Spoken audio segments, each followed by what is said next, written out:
একমাত্র সাহায্যকারী আল্লাহ, তুমি সাহায্য করো। এভাবে কাঁদতে কাঁদতে আল্লাহর কাছে নিজের অসহায়ত্ব প্রকাশ করছে কারিমা বেগম। জীবনের শেষ প্রান্তে এসে যেখানে নাতি নাতনিদের সঙ্গে আনন্দময় সময় কাটানোর কথা, সেখানে মরণব্যাধি ক্যান্সারের সঙ্গে প্রতিনিয়ত লড়াই করছেন 63 বছর বয়সী এই বৃদ্ধা। মাত্র 1 বছর আগে স্বামীকে একই রোগে হারানোর ক্ষত শুকাতে না শুকাতেই কারিমা বেগমের শরীরে বাসা বেঁধেছে এই ঘাতক ব্যাধি। আমাদের এক আল্লাহ, আল্লাহর কাছে কাঁদতেছি, আল্লাহ তুমি আমার সাহায্য করো, কিভাবে সাহায্য করো মালিক। মানুষ সবাই বাঁচতে চায়, কেউ মরতে চায় না। এই লোককে বাঁচার জন্য কি করে বেড়াচ্ছে, আমার অনেকখানি কারণ দেখতেছি, আমরা ভোগ করতেছি, এই লোক বাঁচার জন্য কি চেষ্টা করতেছি। একসময় স্বামী মিজানুর রহমান শেখ ও এক কন্যা সন্তান নিয়ে সুখী ছিলেন কারিমা বেগম। গত বছর স্বামীর মৃত্যুর পর থেকেই নানা শারীরিক জটিলতায় ভুগতে শুরু করেন তিনি।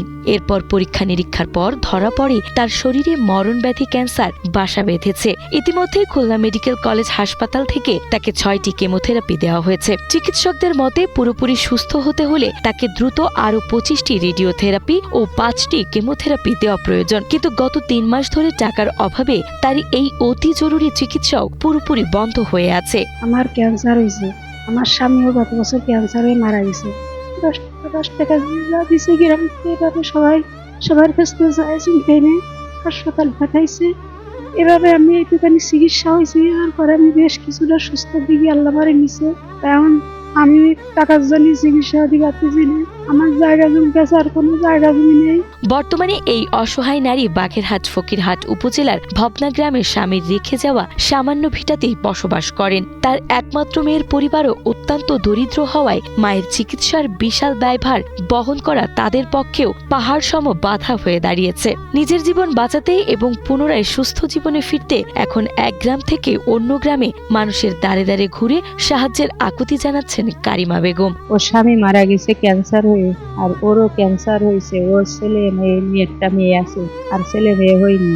অনেক অসহায়, ওর দেহার কেউ নেই। একটা জামই মেয়ে, তারা কত দেখতে পারে, সবাই তো আছে, টাকাও তো সে খাইটে পিটে খায়।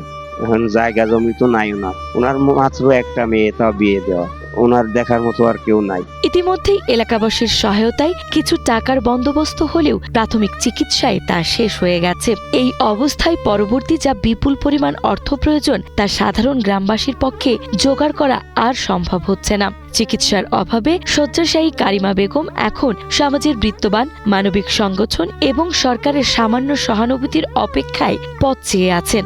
সবার সম্মিলিত সহযোগিতা আর একটুখানি ভালোবাসা হয়তোবা ফিরিয়ে দিতে পারে তার সুন্দর দিনগুলো।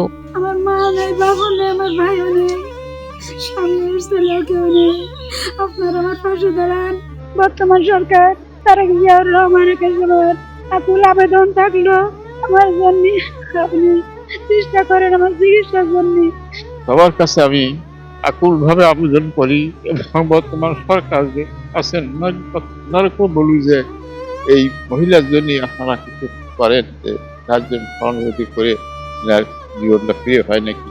আপনারা এই সরকারের থেকে যদি উনারে কিছু দিতে পারতেন, তাহলে উনি একটু সহযোগিতা হলে এইটা আমরা বেশি খুশি হতাম। আমরা ভাষের মানুষ, অনেক জায়গায় যাই সাহায্য তুলে তুলে এনে দিছি, কিন্তু সাহায্যে কোনো কাজ হয় না। জিয়ানে 10 লাখ, 5 লাখ, 7 লাখ লাগবে, সেখানে কি কোনো সাহায্য হয়? কেউ মরতে চায় না, এই দুনিয়ায় আসলে কেউ মরতে চায় না। এখন ও তো বাঁচতে চায়, আমরা কি করতে পারি? আপনারা যে সময় জানতে পারিছেন, দেখেন কিছু হোক, যদি ওরে টাকার সাহায্যে ওর জীবনটা ফিরে আসে।